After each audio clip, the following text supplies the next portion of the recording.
Right now, the Kouga Municipality in the Eastern Cape is running dry. The municipality is implementing 6-hour water outages. Water and Sanitation Minister Senzo Mchunu has described the water crisis as dire.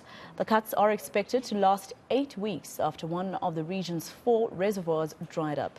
Gift of the Givers has been assisting the province with its water issues. It's met with the Kouga Municipality. Imtiaz Sooliman is the founder and chairperson of Gift of the Givers, and he joins us now virtually to discuss the organization's assistance in the Eastern Cape. Thank you very much, Mr. Sooliman, for your time. Kouga, at some point, yes, although it was running low, you were not assisting them yet. Tell me what happened in the last few days at a point where they needed to call you to ask you for assistance there. Good afternoon. Whilst we were in Kouga, Kouga realized that we were in the area, and we came to see what we can do to help here in Kouga. And whilst we were here, we got the call and they said, look, we're also in trouble. The water that's being taken from the Churchill system is affecting us. We're losing several million liters a day because of the extra needs in the Nelson Mandela Bay Metro. Can you please come and assist and help us and maybe just share some thoughts with us? So we went there on Wednesday, and we discussed several options. They told us their needs. We discussed several options, and we said interventions can be done in several ways. They were fairly well organized. They knew what their problems were. They knew what they wanted. It's just a matter of implementation. And it's some simple measures. They're starting to ration. They've had of course, they said the public itself hasn't been rationing, but when they cut the water, they saw a big saving of over 1 million liters in one day. We said we can help them. They asked for JoJo tanks. They need some electrical boxes to be sorted out for pump mechanisms. They need pipelines to expand water from functioning boreholes to other areas they don't have water. Then they need boreholes drilled. They need additional JoJo tanks. They gave us a list of items which we discussed, and we're sending teams there tomorrow morning to see how we can help them. We also asked if they got any boreholes near big treatment plants, which means you can reduce water, get water very quickly into the system. And they said they think they've got some boreholes like that, because in every city that you go to, people have drilled boreholes some time ago, and then they close them. They don't always use them. And here in Nelson Mandela Bay, we're doing the same thing. We're looking for boreholes that were closed but have a good yielding capacity. And they have similar boreholes in their area. So it's a list of about 15 or 16 things, that require assistance. It takes too long in waiting for tenders and for people to pass it. You don't have time now. It's an emergency. It's a disaster. So we would fund some of those things. And we're already preparing to send the JoJo tanks across. We're preparing to send the drilling teams across to drill boreholes, to sort out the electrical things, some other items they require, and even look at that borehole that may have 1 million liters per day.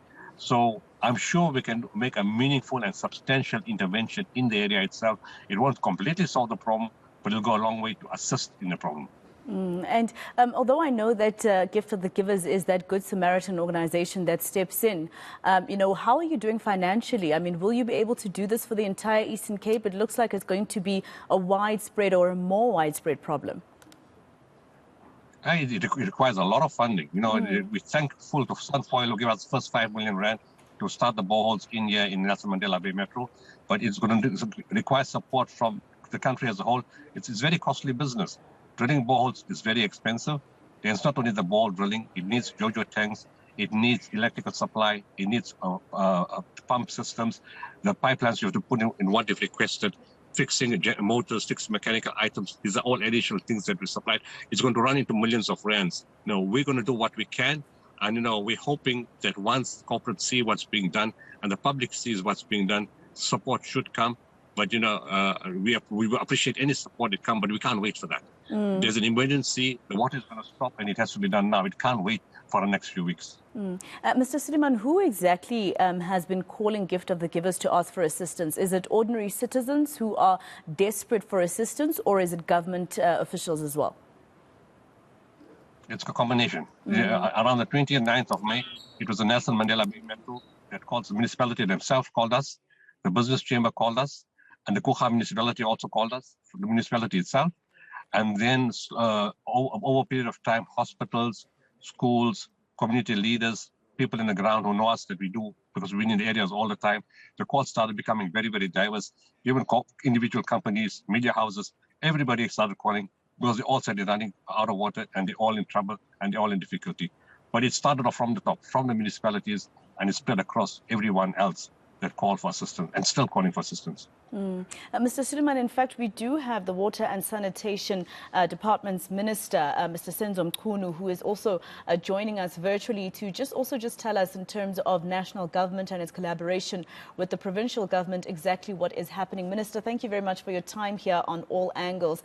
Let's start off with the fact that the Kouga part of the Eastern Cape is the second municipality to ask Gift of the Givers to step in and assist them.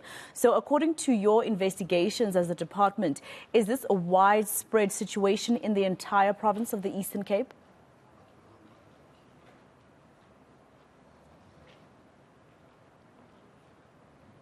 Minister, I think you've muted yourself. Please just unmute for me, please, Mr. Mchunu.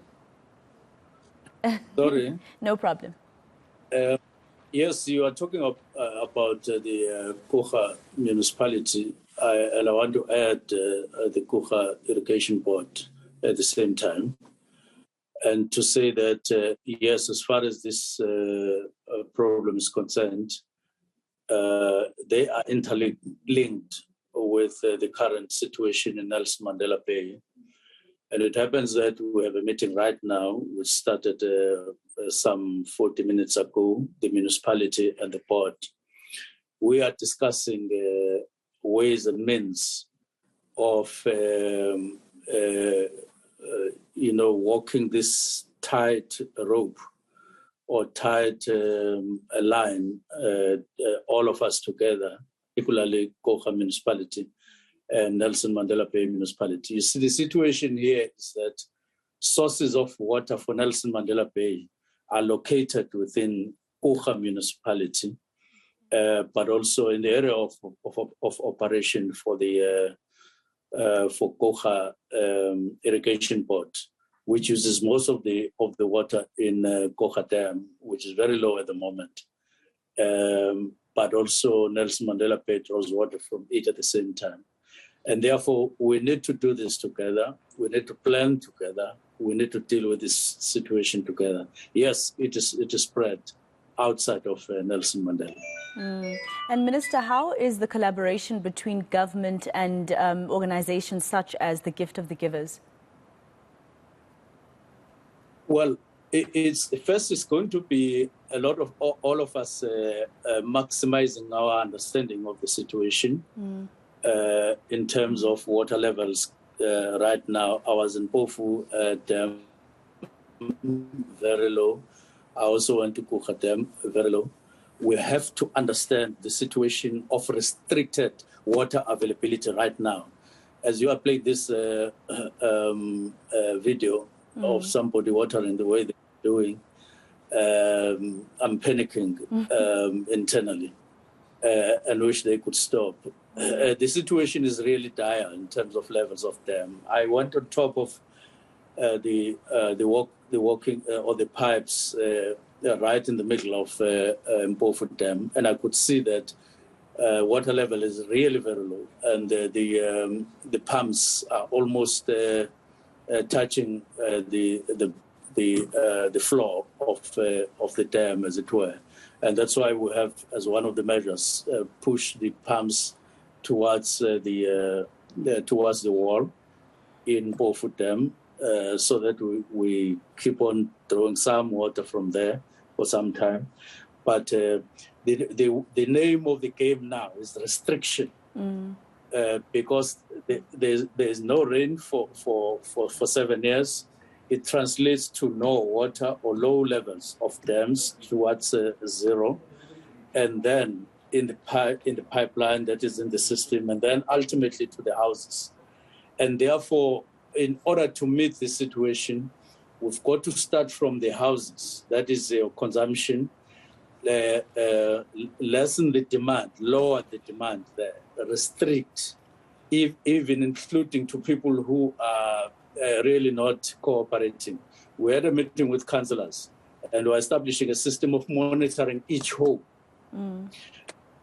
plus the technical support that would be in the municipality as from Monday, to make sure that we all oblige, we all use or cooperate with the restrictions. And those who are not able to cooperate, we will force ourselves into their homes via restricting water, via a number of mechanisms. But we want this thing communicated properly to all the citizens that that time has arrived for real restrictions. But we are also going to be doing the leaks, closing the leaks, both in Nelson Mandela and in Kouga, because we are two municipalities that cannot afford to lose a drop, just one single drop via leaking.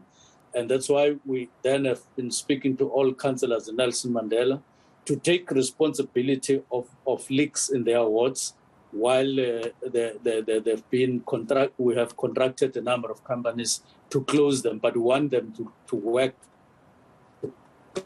together with those councillors so that the ward councillors account for the leaks that are continuing in their own areas on one hand, but have a hotline on the other. Those are the measures. But of course, we're looking at drilling more boreholes, but boreholes have come with their own expense. I was actually coming there, Minister. Besides the expense, I'm sorry to interject like that, Minister. I was actually coming there in terms of the boreholes being the main. What's the solution right now, right? Besides the fact that it's going to cost a lot of money already, I think you heard, for instance, Gift of the Givers talking about millions of rand, etc. But also, is there concern that at the end of the day, the underground water table of the Eastern Cape might be affected by this particular solution? Yes, because we have to consistently and accurately monitor the impact on the underground water. There are limits beyond which you cannot draw raw water from the ground, that is from underground. Two, we've got to look at the quality of underground water. Those are the two main things, and we're discussing that with Kouga right now to say yes, groundwater is ordinarily available, but we've got to subject it to scientific checks in terms of the two aspects. It is a worry. It's not just a free kind of a situation that we can. So it has costs and then impact on groundwater, but also quality in terms of availability as drinking water to people. So it's very important that we satisfy ourselves with all these three aspects before we just ordinarily get massive on that in that regard. Just very quickly, Minister, in the meeting that you were talking about, are you perhaps also speaking to local government and provincial government about what the Nelson Mandela Bay Business Chamber has said? They've come out to the media, and I'm quoting them here. They say that a lack of investment, maintenance of infrastructure, and a failure to employ qualified engineers accelerated the problem.